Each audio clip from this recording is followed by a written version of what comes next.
But anyway we miss great actor. ఆయన హెల్దీగా ఉండుంటే మిస్ కాకపోదాం లాస్ట్లో ఇంకా 3 years నుంచి is not at all good. దాన్ని కూడా బ్లేమ్ చేసేవాడు. Why are you not giving met, why will they give you?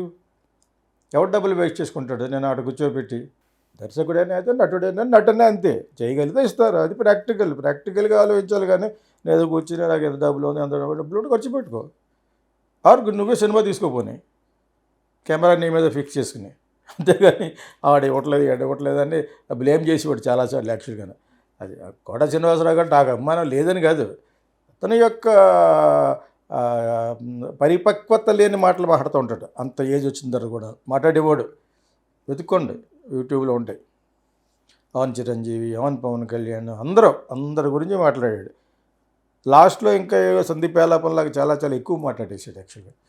But అతనుకున్న నటనా చాతుర్యానికి కంపేర్ చేస్తే దానికి పోలికుండదు. అంత గొప్ప నటుడు. ఆ పాత్ర ఇవ్వాలి. కానీ జంధ్యాల గారు రాసేవారు అప్పుడప్పుడు, ఇంకా దాంట్లో అలా లీనమైపోయి చేస్తాడు.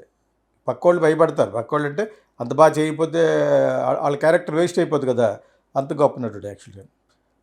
So I appreciate and we loss for his this a loss for film industry if he was healthy. లేదు